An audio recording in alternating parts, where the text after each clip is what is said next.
So those were made in Ukraine drones. Now let's talk about some made in India weapons like this one, the Pinaka. It's India's multi-barrel rocket launch system. The Pinaka was first thrust into action in 1999, that's during the Kargil war. It helped the Indian Army with its precision strike, so clearly the Pinaka proved its worth. It is one of our most effective and reliable weapons systems. Many even put it at par with the HIMARS, that's America's game-changing rocket launcher system. But why are we suddenly talking about the Pinaka?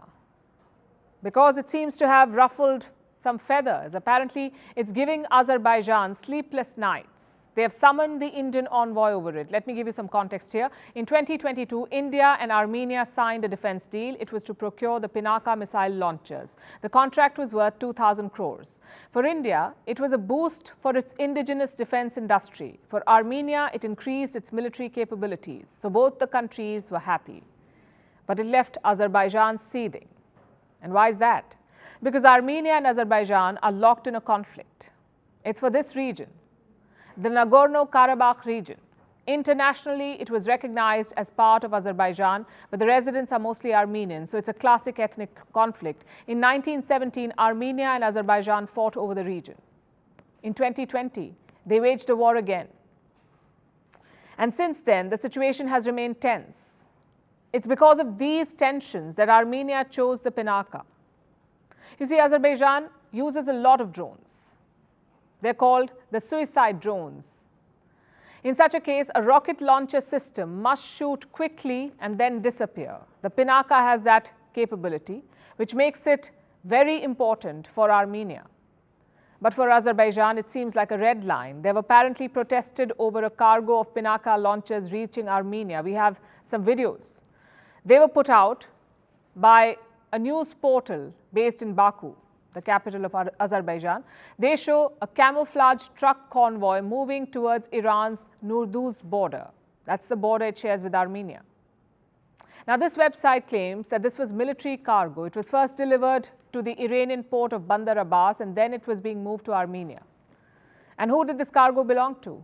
According to the website, it's from India. They cite quote-unquote independent sources to claim this. Hours after this report, Baku jumped into action. A presidential advisor summoned the Indian ambassador, this man, Sridharan Madhusudanan.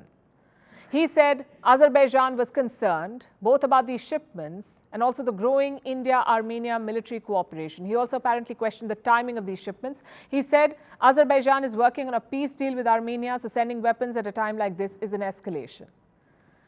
Now, all of these statements are based on reports. There have been no official confirmation or statements from Azerbaijan, and India too has not commented, officially at least. But we can see why Baku may be protesting. They've never been close to New Delhi. In fact, they're part of a new emerging axis, the Azerbaijan-Pakistan-Turkey axis.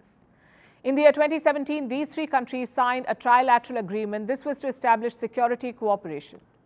Azerbaijan used Turkish drones to fight the war in Armenia. On the other side, Armenia and India have historical ties, so it's no surprise that they sealed a defense deal.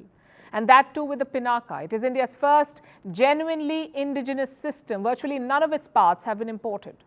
So this is a significant deal. And it's not the only one with Armenia. They also want drones from India. They want ammunition and mid-range surface-to-air missiles from India. So Baku can complain all it wants to about meddling and escalating tensions. But this is how it works. When there is a conflict, countries ramp up their defenses everywhere in the world. In this case, Armenia turned to India.